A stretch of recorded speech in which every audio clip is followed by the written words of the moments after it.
15장에서 우리가 하나님께서 사울에게 아말렉을 진멸하라 하셨는데 사울이 그 명령을 어긴 것을 보지요. 그래서 사무엘이 여호와께서 오늘 이스라엘 나라를 왕에게서 되어서 왕보다 더 나은 사람에게 주셨다. 하나님의 말씀을 당신이 버렸기 때문에 하나님도 당신을 버린다고 그랬어요. 우리가 하나님 버리지 않으면 하나님 우리 안 버리십니다. 항상 하나님과 우리의 관계는 우리가 인간이 하나님을 먼저 떠나지 하나님이 먼저 떠나신 역사가 없어요. 에덴 동산에서부터 시작이 그렇습니다. 오늘 우리도 하나님이 나를 왜 버렸냐? 아니, 네가 버렸어. 어려움 당할 때에 가슴 치면서 발부둥 치면서 하나님 원망하는 소리가 하나님 왜 나를 버리셨습니까? 그런 사람이 있는데 그 100% 오해입니다. 하나님이 나 버린 게 아니고 내가 하나님 버렸어요. 내가 하나님을 버리고 내가 하나님을 떠났기 때문에 하나님의 도우심과 은혜를 못 받는 거지. 하나님이 나를 버리셨기 때문에 내가 그렇게 되는 게 아니다 그 얘기입니다. 절대로 오해해서는 안 돼요.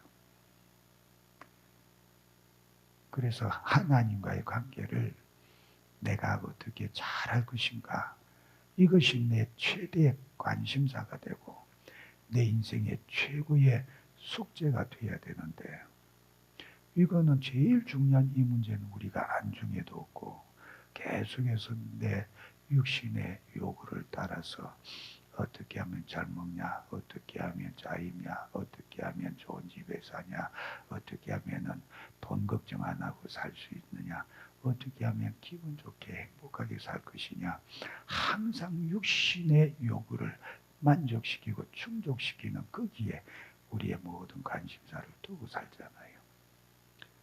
그런 동안에 하나님과 나의 관계가 얼마나 멀어지고 있는가는 전혀 못 느끼고 살지요.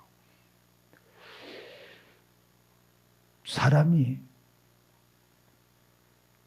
좀 지위가 높아지거나 좀 재물이 많아지거나 뭔가 좀 자기의 분수에 맞지 않도록 좀 커지게 되면은, 커지는 만큼 인격도 인품도 커져야 되는데 그게 안 되면은 사람이 교만해지지요.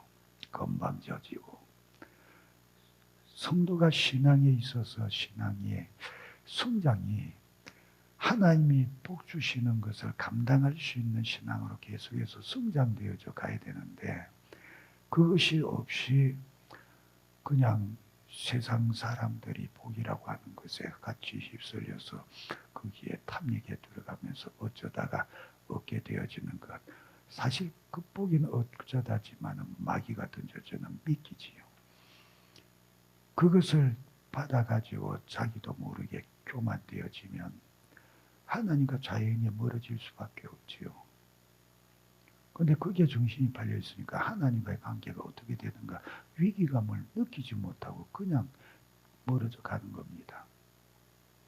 우리가 늘 예로 들고 알지만은 라우디게아 교회가 그렇잖아요. 그 사람들 봐요. 어디 자기들이 지금 신앙적인 위기, 영적인 위기라고 그렇게 느끼고 있는 것이 손톱만큼이라도 있는가. 라우디게아 교회 성도들이 그러잖아요. 우리는 부자라 부족한 것이 없다. 그 말은 우리가 왜 이렇게 삶에 부요하고 부족함이 없겠냐. 다 믿음이 좋아서 하나님이 우리에게 복 주시니까 그런 거다. 우리가 잘못 믿었으면 하나님이 우리에게 이렇게 복 주셨겠냐. 그러니 우리가 믿음이 좋아서 하나님이 복 주시고 복 주신 것을 누리니까 우리가 이렇게 부요하게 걱정 없이 염려 없이 이렇게 잘 살고 있다. 그렇게 생각하고 거기에 젖어서 부요가 주는 안락과 평안과 또 향락을, 세상적인 향락을 누리면서 사니까 하나님과 지금 관계가 어떻게 되는가 전혀 감지를 못하고 있잖아요. 그러면서 우리가 현실에 이렇게 부유하게 참 행복하게 어려움 없이 잘 사니까 하나님과의 관계도 아무 문제가 없고 신앙적으로도 우리가 믿음이 좋다, 부유하다 그렇게 착각하고 있는데 주님이 그들에게 말씀하시잖아요. 너 벌거벗었다. 나 벌거벗었다. 아무것도 없다. 병만 단단히 들었다. 영안이 완전히 눈병이 나가지고 신앙적인 감각도 없고 신앙적인 시선도 없고 보지도 못하니까 네가 지금 벌거벗었는지 어쩌는지 네 자신조차도 못 보고 있는 비참한 처지다. 그러셨지요. 그러니 우리가 언제나 하나님과의 관계에 가장 신경을 써야 되는 겁니다. 마귀는 자꾸 내 삶에 있어서 정신없이 바쁘게 만들지요. 막 휘둘지요. 그런데 휘둘려 가면서 내가 주님과의 관계를 위하여서 하나님께 겨루가 경건으로 나아가고자 하는 그것을 꼭 부여잡고 하나님과의 관계를 맺어가는 그 작업, 기도하는 일과 말씀 읽는 일과 경건을 행하는 이 시간을 절대로 나는 빼앗기지 않아야 된다. 그렇게 이를 악물고 그것을 지켜가려고 하고 깊어져 갈수록 더 많은 시간을 주님께 내어놓고 주님과의 관계를 만들어 가려고 해야 되는데 마귀는 끊임없이 내 환경과 형편을 가지고 휘둘러 제끼잖아요. 바쁘게 만들잖아요. 이 일이 바쁘고 저 일이 바쁘고 정신없이 그렇게 만들어서 내가 거기에 정신 팔고 휘돌아친다고 경건 생활을 해야 되고 까맣게 잊게 만들든지 아니면은 뭐 그렇게 해도 할 수 없도록 아주 그 시간을 다 빼앗게 만들든지 그렇게 해서 점점 하나님과의 관계를 맺어야 될 시간들을 멀게 만들고 빼앗아서 갖지 못하게 만드니까 어떤 관계가 되어지는가 하니까 하나님과의 관계가 점점 처음에는 이웃사촌 같은 관계였다가 점점 멀어져서 눈에 안 보이면은 마음도 떠나게 되듯이 그런 식으로 하나님에 대해서 의식이 멀어지게 만들지요. 그런데 그런 것에 너무 잘 속아 우리가. 너무 잘 속아요. 왜? 육체에 시급한 게 많다고 여기니까. 내 육체의 삶이 급하다고 여기니까. 그런데 실제로 내 육체의 삶이 급하다고 여기는 것은 내 육신의 생각뿐이에요. 내 육신의 생각뿐이에요. 우리가 비중을 잘 비교하고 따질 줄 알고 가치를 우리가 비교하면서 어느 것이 더 나은가 하는 것을 잘 따질 줄 아는데 내 영혼과 내 육체의 관계에 있어서는 왜 그렇게 거꾸로 다 여기는가 의문이 들 때가 많죠. 나 자신부터도 지나놓고만 하면 바보지 됐다. 멍청하게 했다. 그렇게 후회되는 게 참 많지요. 근데 항상 바쁘게 여기는 것, 경건 시간, 내가 지금 기도했는데 오늘 내가 매일 하나님 앞에 나가서 2시간 기도하기로 했는데 3시간 기도하기로 했는데 아침에 내가 새벽 기도할 때 그래도 1시간 기도했으니까 오늘 1시간 기도 채워야 되는데 그런데 이것저것 하면서 바쁘다고 휘돌아치고 정신없이 휘돌아치다가 잠자리에 누워가지고 아이고 오늘 1시간 더 기도해야 되는데 못했네. 그러면 그때 벌떡 일어나가지고 무릎 꿇고 기도하면 되는데 그건 또 못해. 이왕에 누웠는데 뭐. 내 육체가 시키는 대로 게으름 부리는 거예요. 그런 식으로 계속해서 시간들을 흘리게 만들면서 주님과 관계를 멀어지게 하잖아요. 그러니까 하나님은 그 자리에 계시는데 내가 하나님께로부터 자꾸 멀어져 간다. 당신이 하나님의 말씀을 버렸기 때문에 하나님도 당신을 버립니다. 순수가 그렇게 되어 있는 거예요. 그러니까 내가 그냥 발부둥 치면서도 자꾸 주님께 가까이 나아가려고 애를 써야 돼요. 하루하루 삶이 그래야 됩니다. 야, 물고기가 살아있으면 요놈은 반드시 흘러오는 강물로 그슬로 올라가게 돼 있어요. 흐름에 계속해서 저항하게 돼 있어요. 안 그러면 더 내려가 버리니까. 아, 여기가 지 두물이다. 지 영역이다. 그러면 그 영역에서도 머물기 위해서도 물이 흐르니까 계속해서 거기에 저항해서 헤엄을 쳐야 돼요. 안 그러고 또 연어같이 지 본향 찾아가려면 그 폭포든지 급류든지 상관없이 계속해서 헤엄쳐서 올라가야 되지요. 안 그러면 죽은 거는 그냥 떠내려가 버리죠. 우리가 세월이라고 하는 세상의 문화, 풍조, 풍속, 또 세상의 모든 간섭들, 또 세상의 물질과 힘과 모든 지식과 이런 것들이 끊임없이 나를 하나님으로부터 멀리 떠내려가게 만드는 급류같이 물결같이 나를 휘몰아치는데 우리는 그렇기 때문에 끊임없이 저기에 멈춰 계시는 주님을 향하여서 가까이 가고 떠내려가지 않고 멀리 떨어지지 않기 위해서 계속해서 몸부림치면서 헤엄쳐 가야 되는 겁니다. 그런 연어같이 움직여 가야 돼요.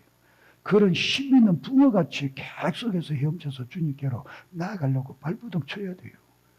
조금이라도 정신줄 놓고 힘을 놓고 있으면 자기도 모르게 그냥 떠내려서 멀어져 버리니까. 신앙생활이 뭐냐 그런 겁니다. 날마다의 경건의 연습이 뭐냐 그런 거예요. 그런데 하루하루의 삶에서 내가 하루를 좀 넉넉고 시간 흘려버렸다. 그러면 하루의 기간만큼 거리만큼 우리는 하나님과 멀어져 버렸다 그 얘기죠.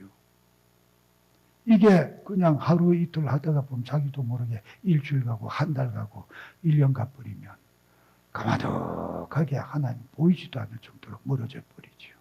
아, 성령이 내 안에 계신데, 아, 성령이 내 안에 계셔도 그분과 나와의 교제의 관계가 그렇게 심령한 백리로 떨어지는데 어떡해.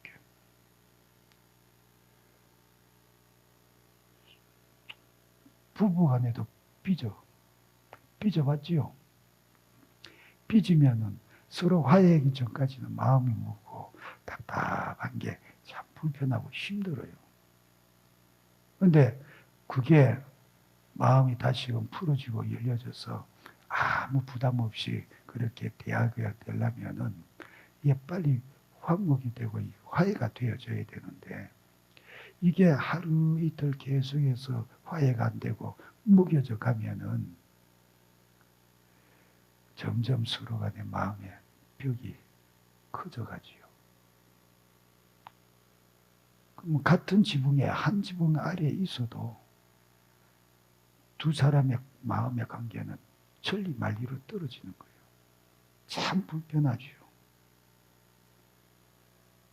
성령이 내 안에 계신다고 한들 그런 관계면 무슨 소용이 있겠냐고 얘기해요. 내 안에 계신 성령이 나 때문에 삐지셨어. 내가 죄지어서. 그런데 지가 또 삐지네. 지가 잘못해놓고 지가 삐지네. 그리고 주님이 원망하고 성령이 원망하면서 기도도 안 해. 경건도 안 해. 그러면은 화해하지 않고 한 달, 두 달 계속해서 지나가는 부부관계와 같아요. 그래서 나중에는 그게 심해지면은 서로 소닭 보듯이 그러지요, 서로가. 그러다가 야, 우리 그냥 조용하게 별거하자. 합의 별거하고 아직 아이들이 있으니까 뭐 이혼은 못하겠고 별거하자. 그리고 별거하고 떨어져 사는 사람도 있잖아요. 주님과 우리의 관계가 그 짝이 나면 되겠냐 그 얘기입니다. 그래서 기억하고 있어야 돼요. 잊지 말아야 돼요. 어떤 일이 있어도 우리는 절대로 주님을 원망할 수 있는 위치가 아니다. 원망할 수 있는 존재나 자격이 아니다. 왜? 내가 모르고 착각하고 또 알아도 내가 세워서 그렇지 100% 하나님 앞에서 하나님과의 관계를 틀어지게 만든 것은 내가 먼저다. 하나님이 아니시다. 내가 먼저 하나님을 버리고 내가 먼저 하나님을 떠났고 내가 먼저 하나님의 마음을 상하게 해드린 거지 주님이 우리에게 먼저 하신 것은 전혀 없다. 절대로 잊지 말아야 된다 그 얘기예요. 그러면 하나님을 원망할 게 뭐가 있어? 없지. 뭔가 내가 잘못한 게 있구나. 찾아야지. 그런데 사울과 같이 자기가 지금 하나님 앞에 뭐가 문제인가를 명확하게 지금 말씀해 주고 있는데도 그것을 시인하고 회개하여 돌이켜 고치지 않으면은 아무 소용이 없지요. 소용이 없지요. 그러니까 사울에게 사무엘이 와가지고 당신이 아말렉을 진멸하라거나 하나님의 말씀을 어기고 그렇게 재물에 탐욕을 품고 좋은 것들만 가지고 왔잖소. 당신이 하나님의 명령하신 그 말씀을 버렸기 때문에 하나님도 당신을 버렸습니다. 그렇게 전하지요. 그런데 그 말 앞에 사울이 내가 하나님께 범죄했습니다. 시인하고 고백해요. 아, 회개했구나. 아니, 근데 회개가 아니더라고 얘기입니다. 시인은 해. 그런데 그 다음에 나오는 말이 뭔가 하니까 백성들이, 즉 군사들이 이 좋은 것을 보고 하나님께 제사를 드리고 제물로 드리고자 해서 그래서 다 죽이지 않고 남겼다고. 백성들 핑계를 대요. 그러면서 우리가 하려고 했냐고. 하나님께 하나님을 향한 열심과 하나님을 경외하고 사랑하기 때문에 하나님께 드리고 싶어서 이렇게 한 거지 아니냐고. 근데 뭐가 잘못이냐고. 뭘 그렇게 빡빡하게 그러냐고. 지금 그러고 있는 거지요. 무슨 이유를 대고 아무리 그럴듯하게 이야기를 된다고 해도 하나님의 말씀하신 말씀대로 순종하는 것이 최고다. 사무엘이 그랬잖아요. 그래서 말씀에 순종하는 것이 수양의 기름보다 낫다고. 하나님께서 말씀에 순종하는 것보다 재물을 기뻐하시겠냐고. 하나님이 가난뱅입니까? 하나님이 사흘을 굶으신 분입니까? 뭐가 부족해서 그 재물을 좋아하시고 그것을 우선하시겠냐? 아니다 그 얘기입니다. 내가 하나님께 드리면서 마치 하나님께 선심 쓰는 양 착각하는 사람들이 많은데 목사한테 그러면은 맞겠지. 근데 하나님께 드리는 헌금이라고 하면서 마치 하나님께 선심 쓰듯이 참 그런 사람들이 있다 그 얘기예요. 착각하면 안 된다. 하나님은 창조주 하나님이시오. 만물의 소유자시오. 그에게는 아무것도 부족한 것이 없으신 분이시오. 그분이 먼저 우리를 외면하고 버리시는 법이 없고 우리가 항상 문제다. 잊지 말아라 그 얘기입니다. 그래서 죄를 인정은 하는 것 같은데 회개가 아니고 변명이더라. 그리고 하나님을 위하는 척 그렇게 위선을 들고 있다. 그랬어요. 그런데 15장 25절로 29절에 보면은 하나님께서 사무엘을 통해서 사울이 왕되게 한 것을 참 후회하시고 소갑하시면서 29절에 보면은 말씀해요. 이스라엘의 지존자는 거짓이나 변개함이 없으시니 그는 사람이 아니심으로 결코 변개하지 않으신다. 사람이 아니기 때문에 변개하지 않으신대요.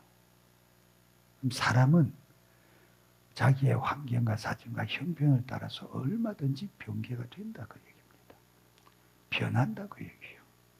그래서 우리 주님을 가르쳐 말할 때도 그에게는 회전하는 그림자가 없으시다. 변덕이 없으시다 그 얘기예요. 하나님도 변덕하심이 없으시다. 말씀하신 것은 그대로 이루시고 행하시는 분이시다. 그러니 사울에 대해서도 하신 말씀 그대로 이루어 가시는 겁니다. 당신이 하나님을 버렸어. 하나님도 당신을 버리고 다른 사람을 왕으로 세우실 것입니다. 하나님이 말씀하셨기 때문에 변개하심이 없어 그대로 이루실 것입니다. 그랬지요. 그랬는데 사울은 지금 그 말씀의 심각함을 전혀 못 느껴요. 그래서 뭐라고 하는 거 하니까 30절에 사울이 이르되 내가 범죄하였을지라도 이제 청하옵나니 내 백성의 장로들 아까 이스라엘 앞에서 나를 높이사 나와 함께 돌아가서 내가 당신의 하나님 여호와께 경배하게 하소서 하더라. 여기에 이 말을 잘 봐요. 지금 사울은 하나님과 나의 관계가 큰 문제가 났구나. 큰일 났다. 아니 사무엘이 분명히 지금 말했잖아요. 하나님은 변개하심이 없어서 말씀하신 그대로 이루신다. 그 말을 하기 바로 직전에 당신은 하나님께 버림받아서 다른 사람을 하나님께서 왕으로 세우실 것이요. 왕으로 세우지 못하게 하실 것이요. 그렇게 말씀을 하시고 변개치 아니하시는 하나님 말씀이라고 딱 못을 박는데 이거 큰일 났다. 이제 나는 왕이 안 되는구나. 왕이 아니구나. 하나님 나를 버리셨구나. 큰일 났다. 그 문제가 먼저 그 마음을 찌르면서 두려워 떨면서 그 문제를 부여잡고 애절하게 하나님 앞에 무릎 꿇어야 되는데 안중에 없잖아요. 지금 그가 걱정하는 건 뭐예요? 백성들 앞에서 내 왕권이요. 백성들 앞에서 나의 왕의 권위다 그 얘기입니다. 그러니까 내가 범죄하였을지라도 그래서 하나님께 그렇게 버림받았을지라도 백성들이 나를 멸시하지 못하도록 나와 함께 가서 하나님께 제사드리게 하옵시오. 제사드리게 하옵시오. 백성들 앞에서 자기가 여전히 왕이라는 권위를 세워달라. 그 얘기하고 있어요. 그러니 이 사람이 지금 도대체 하나님을 아는 사람인가? 신앙이라는 것이 있는 사람인가? 의문이 날 정도잖아요. 살아가면서 우리에게 가장 문제가 되어지는 건 뭐냐? 하나님과의 관계 속에서 이것이 잘못되어졌다고 깨달아지고 느껴질 때는 다른 어떤 문제보다도 이것이 가장 우선되어지는 시급한 문제가 되는 건데 이건 아무것도 아닌 것 같이 제껴놓고 사람들 앞에서 나의 왕의 권위를 세워달라고 그걸 요청하고 있어요. 그걸 뭐 이런 사람이 있냐? 아니 그게 우리요. 그게 우리라니까. 언제 우리가 하나님 앞에 범죄한 것이 크게 스스로 마음에 찔리고 두려움이 되어져서 큰일 났다. 하나님 앞에 내가 범죄했다. 이거 빨리 회개하고 해결하기 전에 다른 일을 할 수가 없다. 아무리 다른 급한 일이 있고 지금 해야 할 일이 있고 약속이 있어도 제껴놓고 하나님 앞에 이 문제부터 먼저 해결해 보겠다고 그래 본 적이 있어요. 그런 의식을 가져본 적이 있어요. 없으면 지금 사울하고 똑같아요. 하나님과의 관계를 가장 두렵게 여기고 가장 우선스럽게 여기는 가장 중요한 것으로 여기는 하나님을 향한 나의 인식이 그렇게 돼야 되는데 세상에 나에게 부딪혀오는 내가 해야 될 하찮은 일들보다도 못하게 지금 그렇게 상대를 하고 있으니까 그게 무슨 신앙이냐. 정 목사는 그렇게 번듯하게 말하니까 잘하는가 보지. 아니, 나도 못해요. 그래서 지금 이 말씀하면서 나도 마음이 찔려요.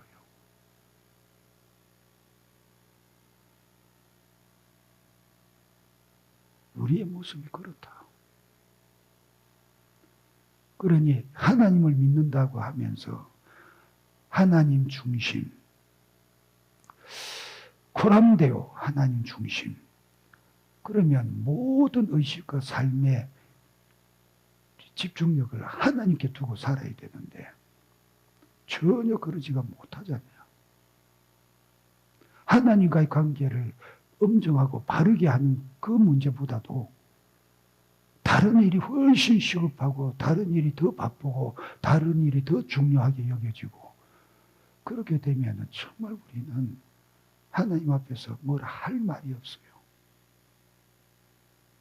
야, 나는 너를 내가 창조한 모든 피조물보다도 더 귀하게 여겨서 내 아들 독생자도 너 때문에 죽게 했다.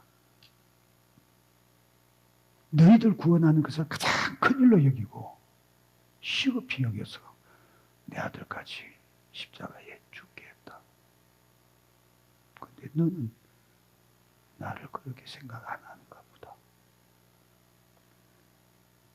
돈 몇 푼 버는 게 더 바쁘고 친구하고 놀러 가는 게 더 바쁘고 너 해야 될 개인적인 욕구, 너 하고 싶은 거 하는 게 취미생활이 더 바쁘고 그래서 그것에 먼저 마음이 가고 그거 하느라고 나와의 관계를 제껴놓고 있네.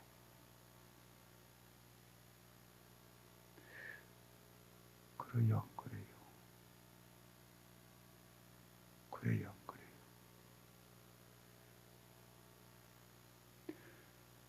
내가 경험자라서 지금 이런 말 하는 거예요.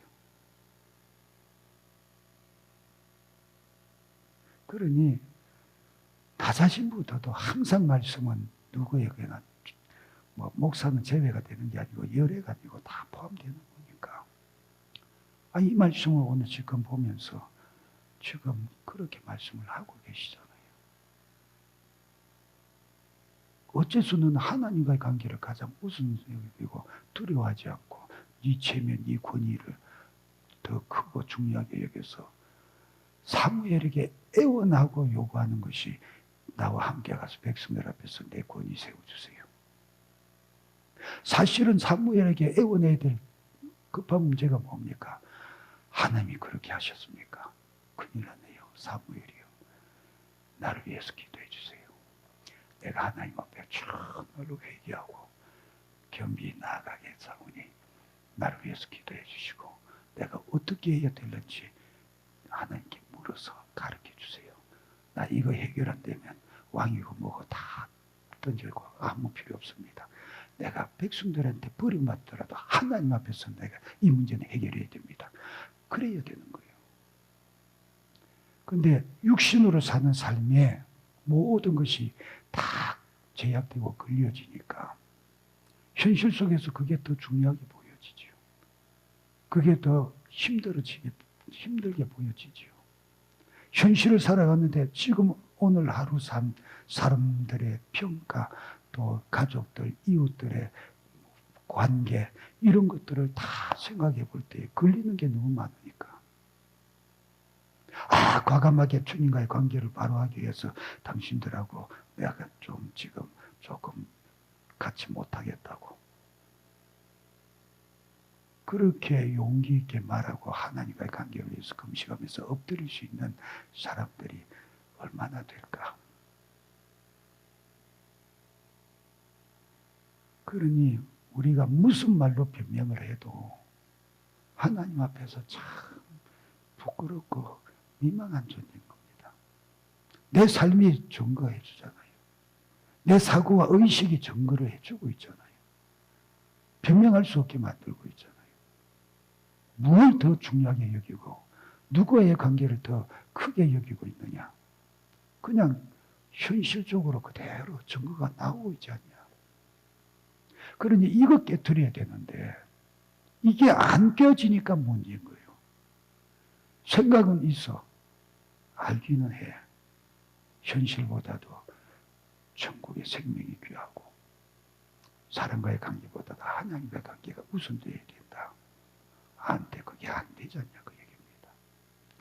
안 되는 이유가 뭐냐? 믿음의 분량이 안 되기 때문에 그런 거예요. 영적인 힘이 안 되기 때문에 그런 거예요. 육신의 요구를 이기고 그것을 짓밟아 버리고 그렇게 할 수 있는 담대한 용기를 발휘할 수 있는 믿음의 분량이 안 되니까 그런 거예요.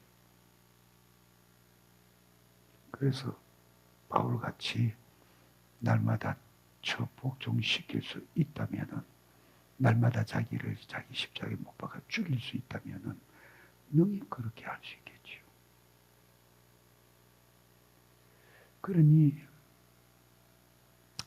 그냥 예배의식에 참석하고 신앙생활 한다 하는 것 가지고 내가 그래도 신앙생활 하고 있다고 스스로 속고 착각하면 안 되지 않냐.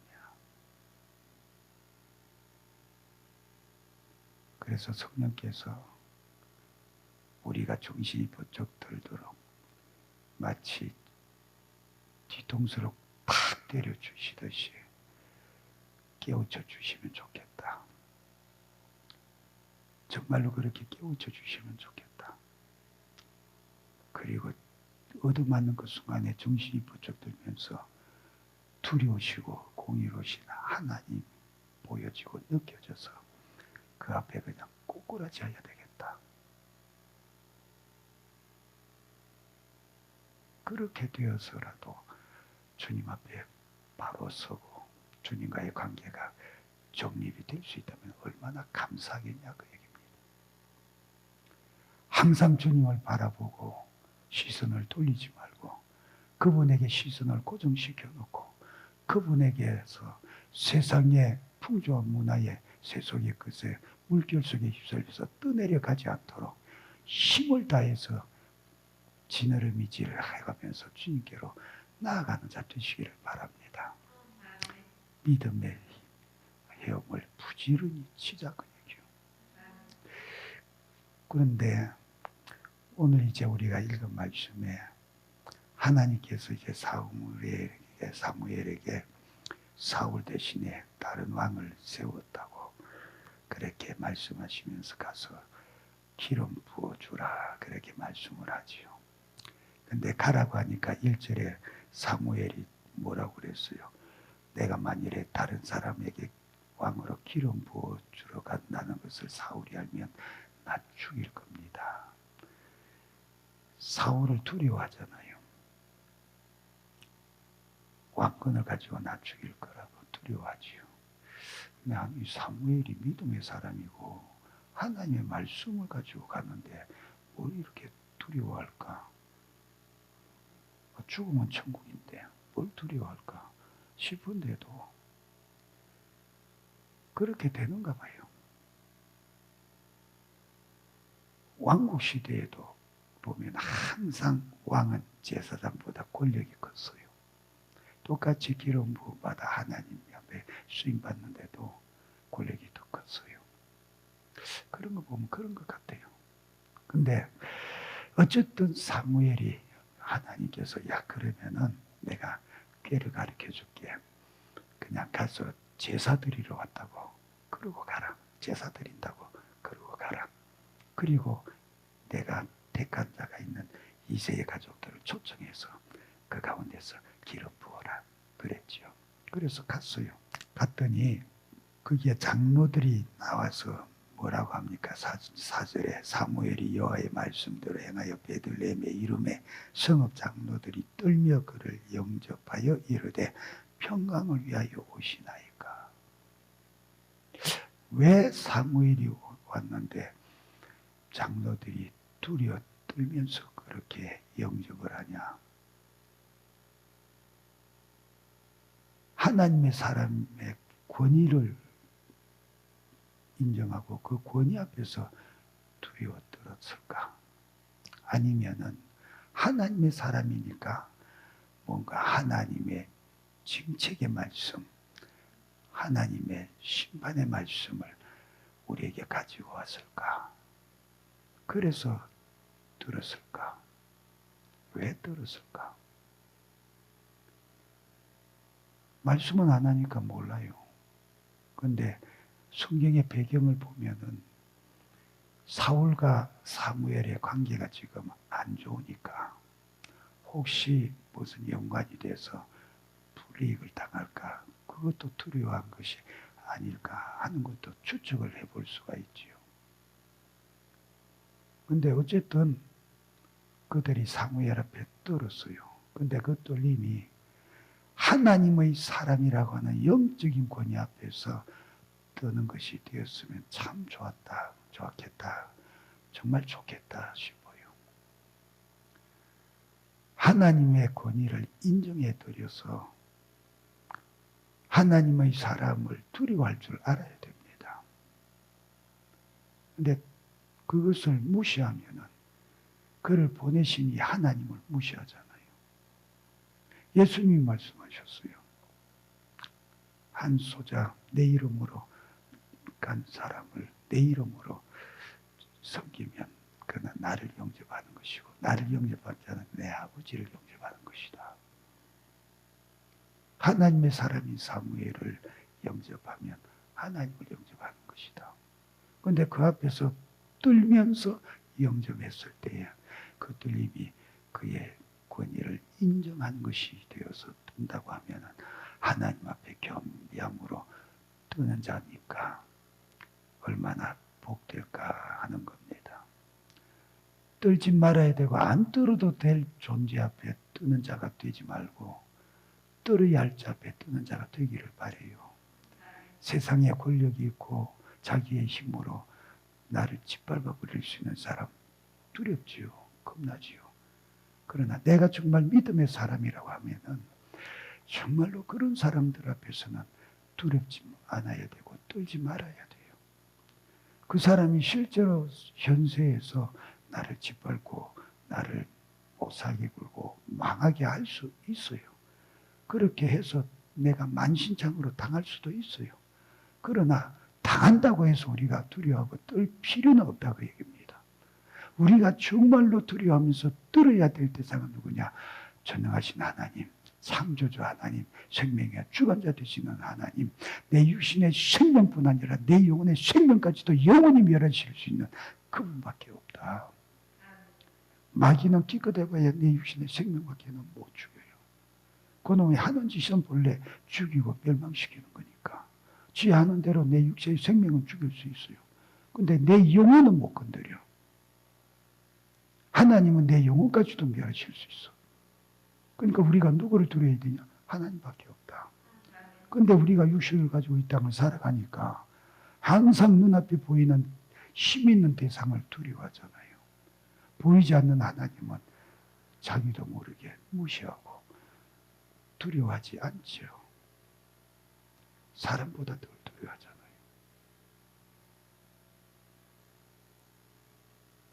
그래서 정말로 하나님을 경외하는 믿음 가지고 영적인 권위를 분별하고 두려워하는 자, 존중하는 자가 되시기를 바라고 하나님을 진실로 경외함으로 그 앞에서 언제나 떨림으로 주를 바라는 자가 되기를 바랍니다.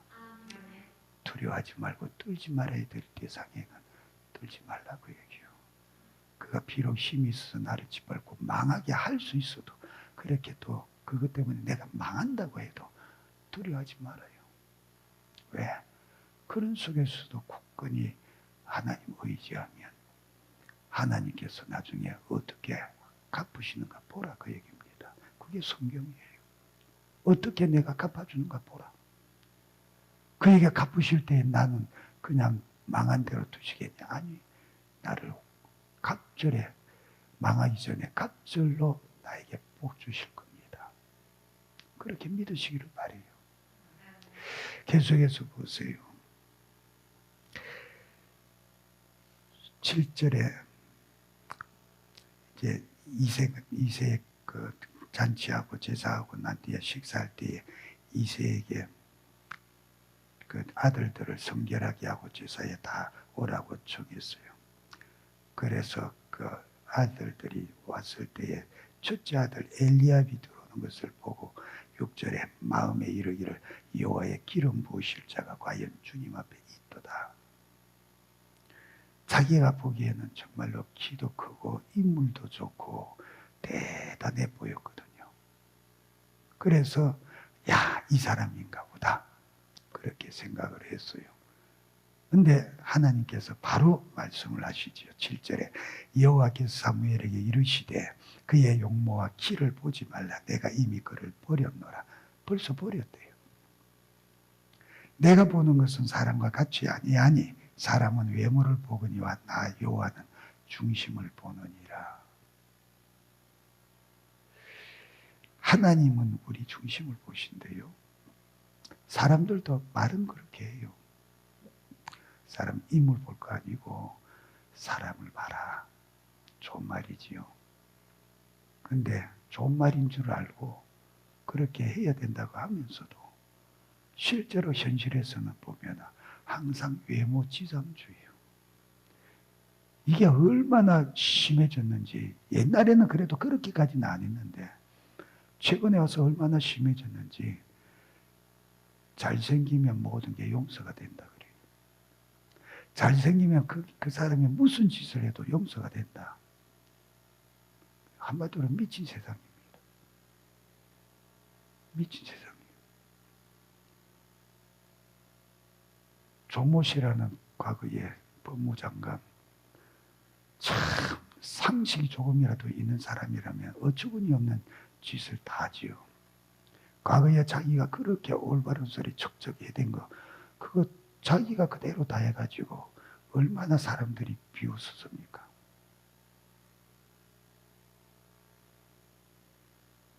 그런데도 뻔뻔스럽게 전혀 자기는 문제가 없어요.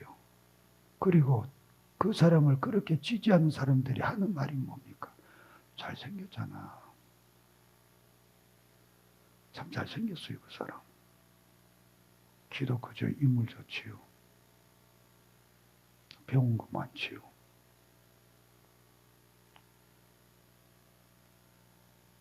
그러니 그를 지지하는 사람들 중에 많은 사람들이 하는 소리가 잘생겼잖아. 잘생겨서 마음에 드는데 그 사람이 뭐 그런 거 좀 있다고 해서 그게 나한테 직접적으로 손해 끼치는 것도 아니고 남의 일인데 뭐 나하고는 상관이 없으니까 잘생겼으니까 내 마음에 드니까 괜찮은 거예요.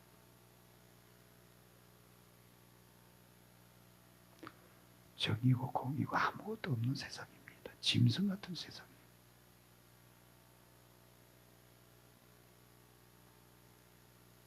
그 일이 자기의 일이 될 수 있다는 것을 왜 생각을 안 하느냐 그 얘기죠. 그러니 이쁘게 보이려고 얼마나 성형수술 많이 합니까? 세계에서 우리나라 성형수술 기술이 제일 뛰어나대요. 그리고 제일 많이 한대요. 그래서 외국에서 비웃는 소리가 뭐냐? 한국 여자들 인물은 다 비슷하다. 그거 하나도 믿을 거 못 된다. 그래도 우선 보기에는 좋으니까 그냥 좋아하잖아요. 우선 보기 좋으니까.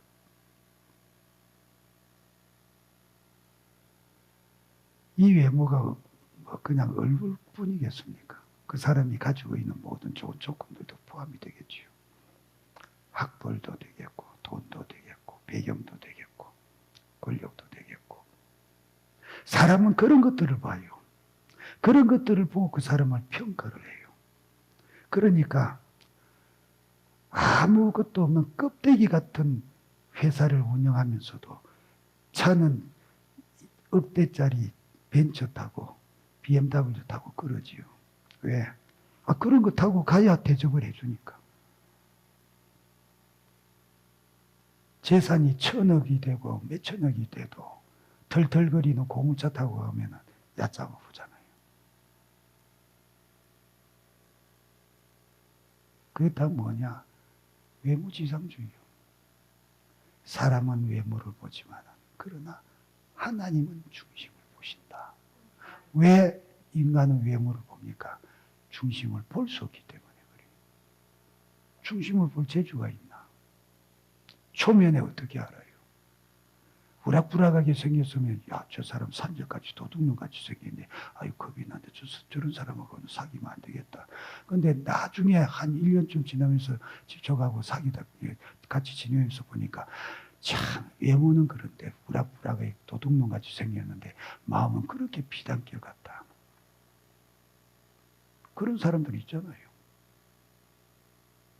근데 처음 만나서 분별이 안 되니까 보이는 것 가지고 밖에는 판단이 안 되니까 중심이 안 보여.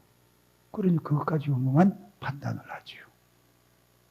그래서 실패가 많잖아요. 외적으로 보이는 것만 가지고 판단을 하려니까 사기꾼도 외적으로 나타내려고 꿈이잖아요. 근데 하나님은 중심을 보신대요. 그러면 내가 신앙생활을 할 때에 내 중심을 보시는 주님 앞에서 내 중심으로 신앙이 어떤가를 판단받을 수 있도록 그렇게 신앙생활을 해야 되지 않냐. 말은 그렇게 들어서 알고 말은 그렇게 해. 하나님은 외모를 보시는 것이 아니라 중심을 보신다고 그랬다. 그러면은 내 중심을 보시는 주님이시니까 내 중심을 보실 때 내 믿음을 인정해 주시도록 그런 믿음을 가져야 되겠다. 그러니 마음과 생각도 거룩과 경건함과 정결함으로 그렇게 닦아가야 되겠고 정말로 제된 것을 품지 않고 그것을 가까이 하지 않아서 의식 속에 생각 속에서도 제된 것 불의한 것 더러운 것이 있지 않게 해야 되겠다. 그렇게 해서 항상 거룩함과 경건한 것을 가지고 그렇게 상대하려고 하고 내 모든 동선이 항상 죄된 것 불의하고 더럽고 추하고 방탕된 것에 가까이 하지 않고 선하고 좋고 거룩하고 경건된 것에 그러한 은혜와 용의들이 있고 그러한 곳에 항상 그런 분위기가 있는 곳에 그런 곳에 항상 가려고 애를 쓰고 죄된 것과는 어떻게 하든지 접촉을 안 하려고 몸부림쳐가면서 정말로 자기의 마음과 생각과 정신을 정결하고 거룩과 경건함으로 채워가려고 몸부림치고 그래야 되는데 전혀 상관없잖아요. 겉으로만 바리새인같이 겉으로만 내가 죄 안 지으면 누가 알리? 교회 안에서도 내가 뭐 그렇게 뭐 잘못하는 거 없고 뭐 그냥 맞춰서 이렇게 흘러갔는데 나한테 무슨 하자가 있냐. 그러니까 서로 헤헤거리면서 좋게 넘어가고 뭐 문제없이 넘어가고. 근데 주위의 사람, 이웃 사람들에게 다른 교회 성도들에게 그렇게 문제없이 보여진다고 하나님도 문제없이 봐주실까 자신을 한번 잘 점검해 보라 그 얘기입니다. 중심을 보시는 주님 앞에 우리는 아무것도 속일 수가 없는데 그런데도 내 의식하는 것은 이제 주님이 아니고 옆에 사람이잖아요. 그 사람한테 잘 비고 그 사람한테 책 안 잡히고 그 사람한테 약점만 잡히려고 그러지 하나님은 의식을 안 하잖아요. 그냥 만파장으로 벌려놓고 살잖아요. 그러니 주님이 보실 때에 바리새인들이여 서기관들이여 와 있을진저 너희는 회칠한 무덤이다. 근데 그 회칠한 무덤이 오늘 나를 바라보시는 주님 눈에 똑같은 회칠한 무덤이 되고 있다면은 어떻게 되겠냐 그 얘기입니다. 회칠한 무덤 같다고 바리새인을 화 있을진저 저주하셨는데 그럼 나도 저주의 대상이 될 수밖에 없지 않냐 그 얘기예요. 중심을 보신다고 그러는데 중심을 보신다는데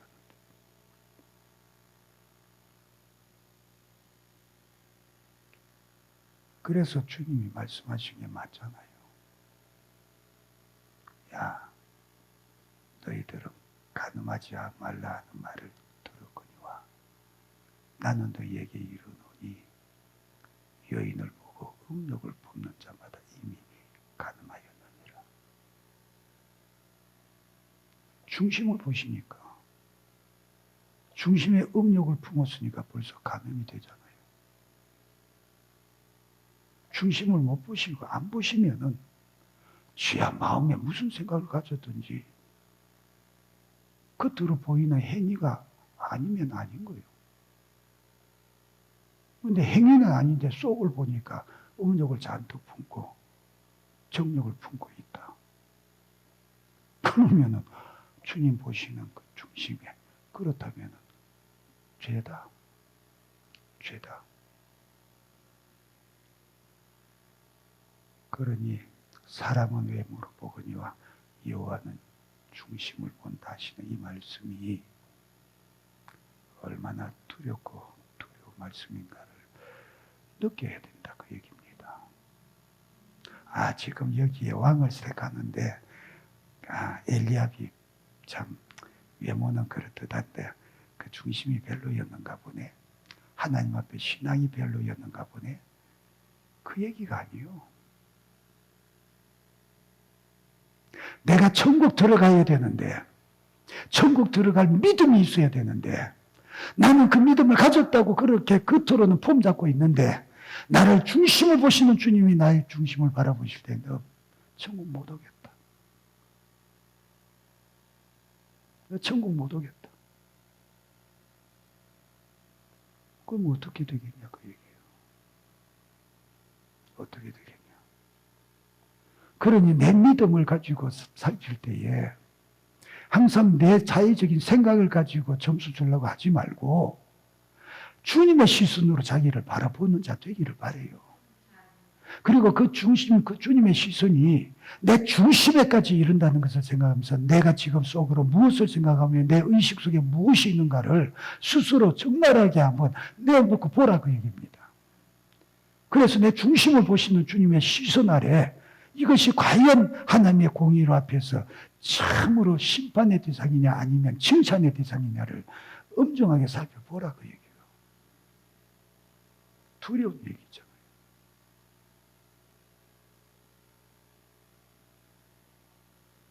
그런데 우리가 너무 안일하게 신앙생활을 하지요. 너무 안일하게. 주님이 마음으로 생각으로 음욕 품고 죄 지으면 안 돼. 들어서 알아요. 근데 들을 때뿐이잖아요. 심각하게 그것을 나한테 적용시키고, 적용시키기 때문에 내 중심에서부터 내 생각과 의식 속에서부터 경건하고 거룩하고 말씀대로 행해야 되겠다는 이런 자의식을 가지고 이것을 해보려고 노력하고 몸부림치냐. 주님이 하신 그 말씀 지금 여기에 그대로 있는 겁니다. 사람은 외모로 보지만 여호와는 중심을 본다. 너희들은 너희들 끝에 보이는 것 가지고 그 사람 평가하고 믿음 좋다 하지만 속지 마. 속지 마. 너도 너 자신을 속이고 있잖아.